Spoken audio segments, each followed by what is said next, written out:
ನಿಮ್ಮ ಮಕ್ಕಳು ಓದಿನಲ್ಲಿ ಬಹಳ ಹಿಂದಿದ್ದಾರೆ. ಗಣಿತದಲ್ಲಿ ಮಗನಿಗೆ ಸದಾ 0 ಸಿಗುತ್ತಿದೆ.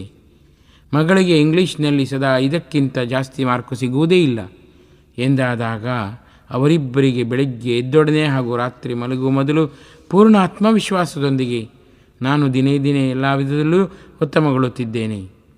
ನನಗೆ ಗಣಿತ ಅಥವಾ ಇಂಗ್ಲೀಷ್ ಎಂದರೆ ತುಂಬ ಭಯ. ಈಗ ಮಾತ್ರ ಭಯವಿಲ್ಲ.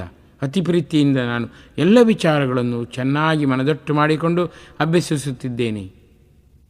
ಹೇ ದೇವ, ನನ್ನ ಮೇಲೆ ಪೂರ್ಣ ವಿಶೇಷ ಕೃಪೆ ತೋರಿ ಕಾಪಾಡಿ. ಖಂಡಿತ ಕೈ ಬಿಡಬೇಡಿ, ಕಾಪಾಡುತ್ತಲೇ ಇರಿ ದೇವ. ಶಾಲೆಯ ಎಲ್ಲ ವಿಚಾರಗಳಲ್ಲೂ 100% ಅಂಕ ಸಿಗುವಂತೆ, ಅದ್ಭುತ ಜಾಣ್ಮೆ ನನ್ನದಾಗುವಂತೆ ಹರಿಸಿದೇವ ಎಂದು ಬೆಳಗ್ಗೆ ಮತ್ತು ಸಂಜೆ 10 ಬಾರಿ ಆದರೂ ಪ್ರಾರ್ಥಿಸಲು ಒತ್ತಾಯಿಸಿ. ಮಧ್ಯರಾತ್ರಿಯ ವೇಳೆ ಆ ಮಕ್ಕಳ ತಂದೆ ತಾಯಿ ಕೂಡ ಒಂದು ಅರ್ಧ ಗಂಟೆ ಜಪತಪದ ಮೂಲಕ ಆ ಮಕ್ಕಳ ಬುದ್ಧಿಮತ್ತೆಗೆ ಹೆಚ್ಚಳಕ್ಕಾಗಿ ಖಂಡಿತವಾಗಿಯೂ ಪ್ರಾರ್ಥಿಸಬೇಕು.